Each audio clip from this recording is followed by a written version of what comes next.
cinéma aujourd'hui, voir Tout nous sépare, film d'ailleurs, dont LCI est partenaire. Alors, de quoi ça parle? Pascal, mauvaise nouvelle ce matin, on ne va pas rigoler, on n'emmènera pas les enfants au cinéma. Pourquoi? Parce que Tout nous sépare. Bon, ben vous pouvez sortir, thriller. merci Binti.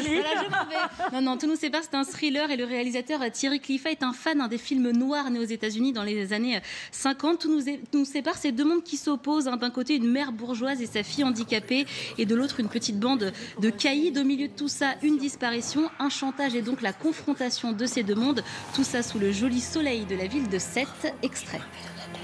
Regarde mes yeux, tu vois de l'amour là? Regarde-moi, je te dis, tu vois de l'amour là? Promets-moi que tu ne me verras plus. Jamais promettre, jamais décevoir. Je ne veux plus que vous voyiez ma fille. C'est à elle de décider, non? Elle a pas 15 ans. Julia elle-même, tu peux rien, c'est comme ça. Elle est accro. C'est important pour toi qu'elle me voit plus? Oui, très. 30 000 euros, je disparais. Je suis un ami de Rodolphe. Qu'est-ce que vous voulez? 30 000. Et après? Comment est-ce que je peux être sûr que vous n'allez pas me faire chanter encore? Tu peux pas, justement. Je suis un sale type, tu vois. J'ai l'habitude de rien demander à personne. Moi aussi, je ne demande rien à personne. Moi aussi, je suis un sale type. Vous l'avez vu, Pascal, le casting est étourdissant. On a Catherine Deneuve qui joue cette mère protectrice avec sa fille Diane Kruger, handicapée à cause d'un accident, qui se bourre de médicaments et qui se drogue. Malheureusement, pour tenir, l'accent est mis sur cette relation fusionnelle compliquée entre les deux femmes. Et côté voyou, on retrouve l'excellent Nicolas Duvauchel, extrêmement crédible quand il est dans ces rôles-là. Et ce qui est intéressant dans ce film, c'est le petit nouveau, c'est Nekfeu qui fait son entrée dans le cinéma français. Alors Nekfeu, c'est le rappeur du moment qui a cartonné avec ses deux albums, avec son tube notamment On verra. Et dans le film, il joue le petit caïd, celui qui va faire chanter Catherine Deneuve. Pour un premier film, c'est une réussite. Il est encore un peu hésitant, mais franchement, c'est vraiment bien fait. Il crève vraiment l'écran, Nekfeu. Et finalement, Pascal, c'est ça l'intérêt de ce film, c'est l'affiche. Mettre au cinéma Catherine Deneuve, l'icône du cinéma français, et Nekfeu, qui est l'icône des jeunes. Et ces deux-là s'opposent à tout point de vue et se retrouvent donc au cinéma. Le rappeur s'est confié aux équipes de TF1. Il nous raconte sa première à l'écran. Ma première scène au cinéma, c'était avec Catherine Deneuve.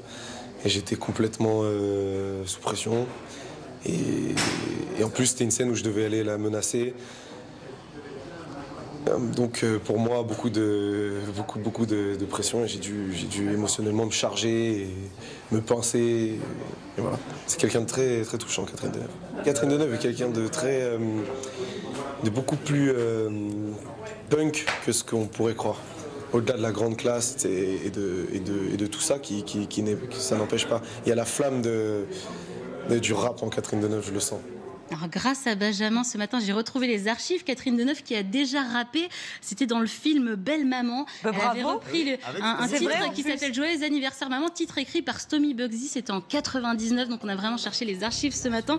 Et Catherine Deneuve et Nekfeu, c'est vraiment un duo qui fonctionne à l'écran dans ce film. Catherine Deneuve et Nekfeu qui vont s'apprivoiser, s'apprécier malgré leur situation. Ils sont vraiment très touchants. Et on découvre une Catherine Deneuve dans ce film, Pascal, vraiment à contre-emploi, bad boy, cow-boy, prête à tout pour protéger sa fille. Et c'est perturbant, mais c'est intéressant de la voir comme ça, un peu brute, un peu cash, avec un fusil à la main, prête à en découdre avec ceux qui menacent sa fille. C'est un très beau film. En résumé, si vous aimez l'action, la violence, les face-à-face et la parole crue, vous serez servi. Ça sort aujourd'hui. Voilà, donc thriller à découvrir à partir d'aujourd'hui. Merci beaucoup, Binti Le Temps.